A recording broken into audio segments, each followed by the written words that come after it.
Our world is a large and complex place, which makes it almost understandable why sometimes people seem to get lost. So today, here at Unexplained Mysteries, we'll be taking a look at 3 ongoing discoveries and unsolved cases.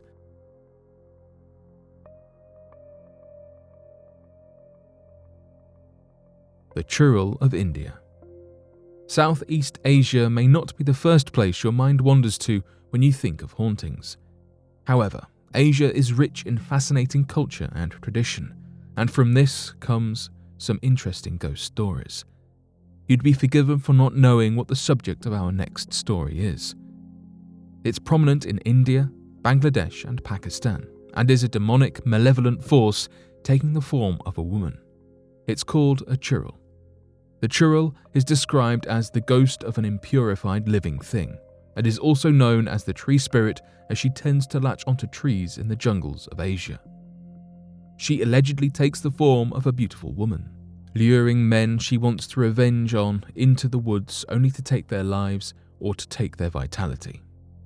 The latter turns the men into much older beings. Churros are thought to come from women who have experienced an unnatural loss of life.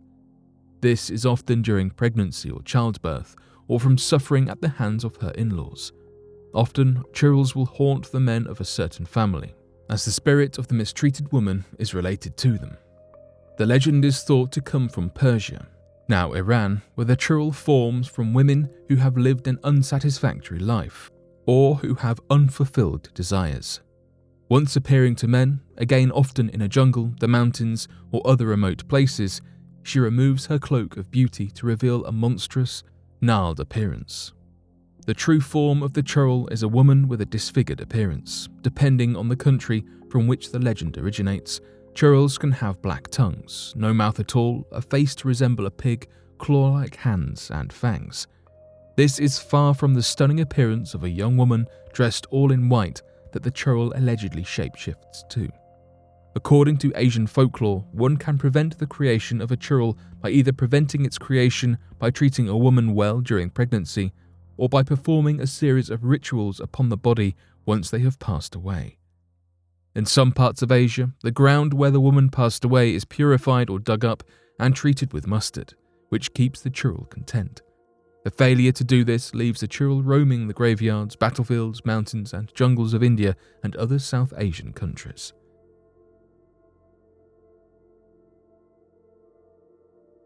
Michelle Whitaker. Known by friends and family simply as Shelley, Michelle Whitaker went missing in August of 2002. Michelle was a waitress and had been arrested twice for drink driving in South Carolina, but was later released. Her arrests caused tension between her family and her, especially complicating her relationship with her mother. She was last seen trying to get a ride from a truck stop in Spartanburg. In 2005, an anonymous letter made its way to the police, stating that Michelle had been brutally attacked and that her body had been taken to Landrum. This, however, remained unconfirmed throughout the duration of the case. Jonathan Vick was a potential suspect for the attack and taking the life of both Michelle and Heather Sellers, his girlfriend.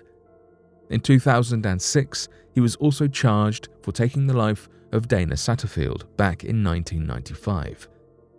Jonathan Vick is also a suspect for taking the life of 2 other unsolved attacks, which led to the victims losing their lives.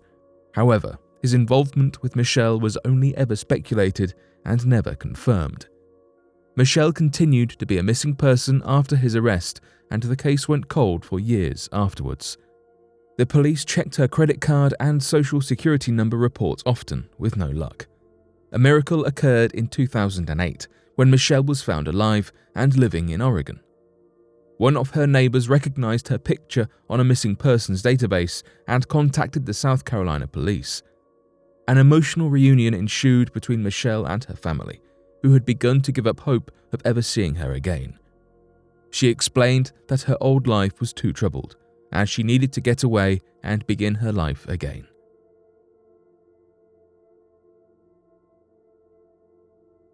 Highgate Cemetery, London, UK.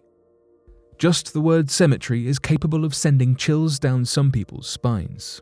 Generally speaking, humans tend to find things associated with loss of life rather creepy, and the story behind Highgate Cemetery is not likely to alter their impression.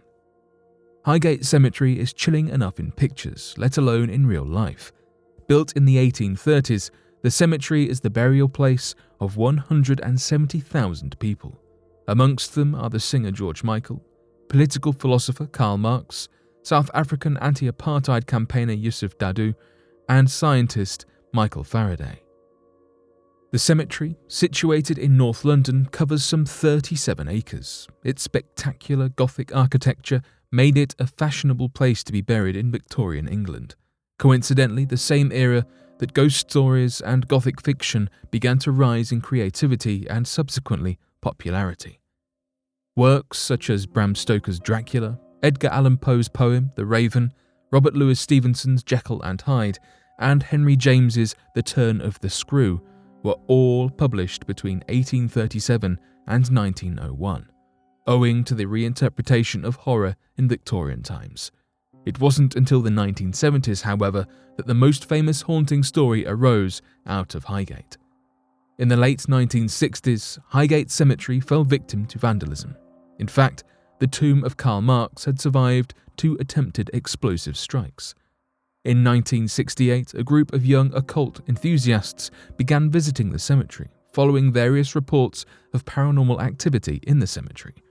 This activity included sightings of the deceased rising from sealed graves, phantoms drifting around the cemetery, and even an attack on a teenager, leaving physical scars.